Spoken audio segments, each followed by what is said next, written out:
Hey y'all, so we're about to briefly talk about Dr. Marc Lamont Hill, his admitted ties to Dr. Malachi Z. York, whom is in prison for gross SA of children, the desensitization of black men, as well as childhood SA in black men.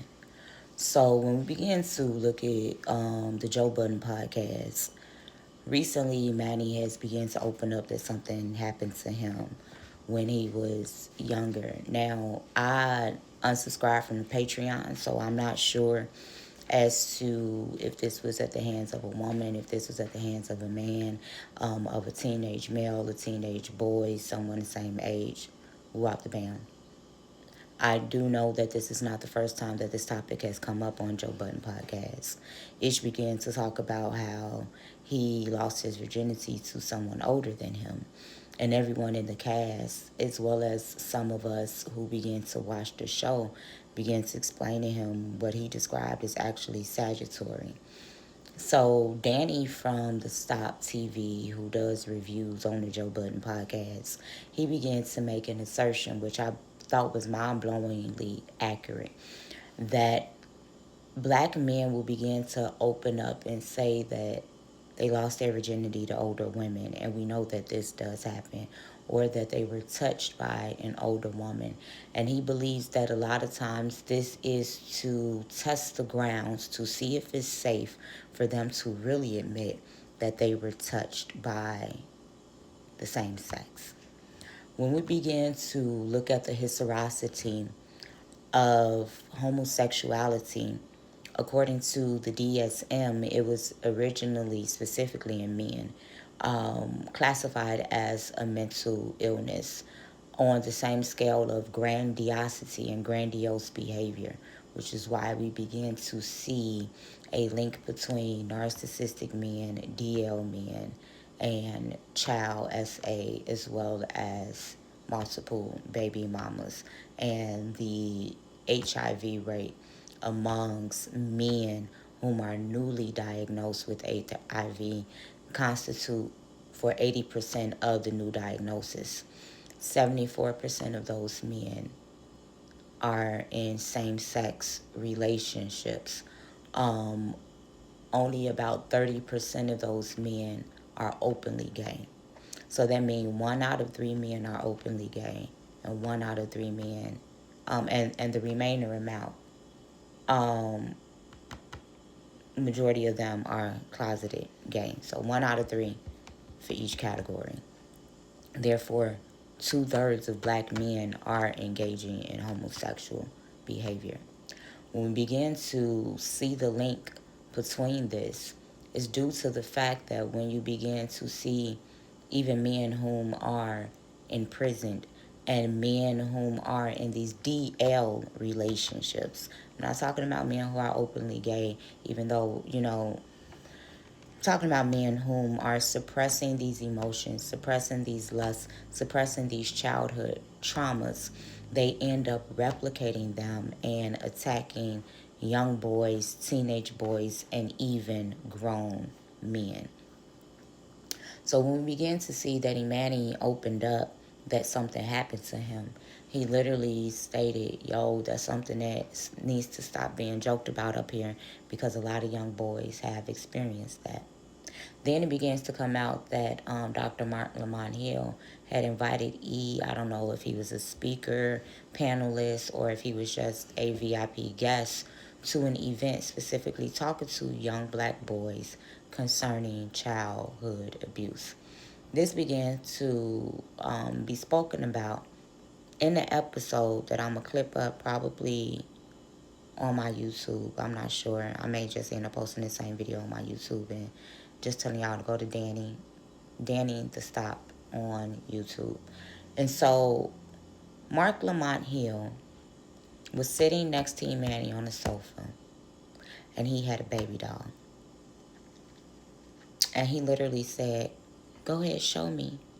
Show me where he hurt you, while he laughed. This is a doctor.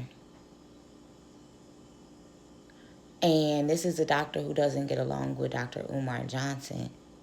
Yet they're one and the same. Dr. Umar Johnson is a board certified, I don't know if he's a counselor, case manager, or a psychologist. My late mother was Dr. Apostle Patricia Ann Holiday. She had a doctorate in pastoral counseling. She was had two master's degrees and a bachelor's degree, and she was a board certified counselor and case manager for special education in Chicago public schools. And I was also a parent advocate attending IEP and 504 meetings for children and doing tutoring in Chicago public schools myself. So I have hands-on experience, as well as entering into my major next semester of psychology with an emphasis on anthropology, double major in pre-med. So we are not ignorant as to certain terminologies and things. I don't say things for colloquialisms. With that being said, Umar Johnson begins to state that it's problematic when victims of SA come out 20 years later. If a person was assaulted 3, 4, 5, 6 teenage years, their brain is not even fully developed until they're 40 years old, according to most sciences. When we begin to look at the 20s, 20 has the same root as tween. You're just entering into your double-digit years of your tween life, where your frontal lobe is not even fully developed yet. So these two black men have self-proclaimed and promoted themselves to a certain standard that neither one of their ideologies begin to uphold. So for Marc Lamont Hill to have an issue with Dr. Umar Johnson when his rhetoric is actually more dangerous in some sorts, because he has outreach and connections that Umar does not have.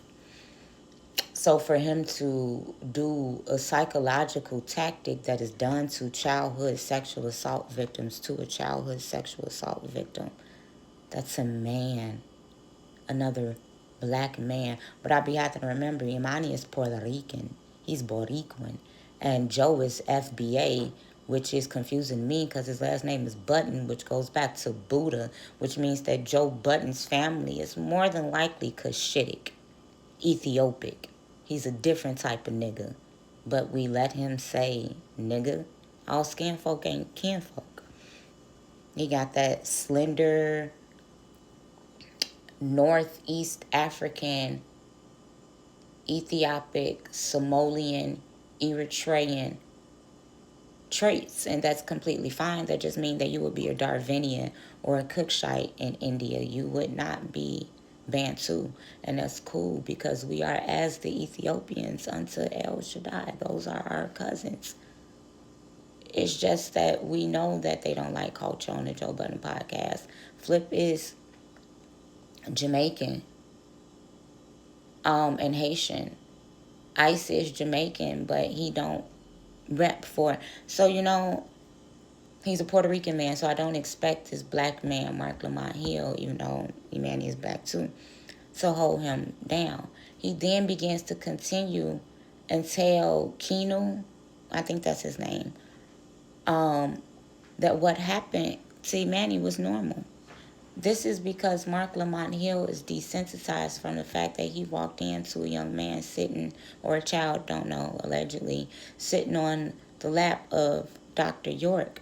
And Mark at first said he wasn't alarmed because Dr. York had a lot of kids, yet he was rushed out of the room like he saw something wrong, which leads me to believe that Marc Lamont Hill all along, from the age of 16 upward, when he joined the cult, had been witnessing childhood SA, and it was deemed normal to him because he thought that this was just this man, kids sitting on his laps, not knowing that they were being assaulted. So of course it's easy for him to sweep these things under the rug. But it also makes me understand why Mark is so angry and so volatile and always quick to chase people down and prove that he's a macho man. And that's probably why he knows the history behind the song YMCA.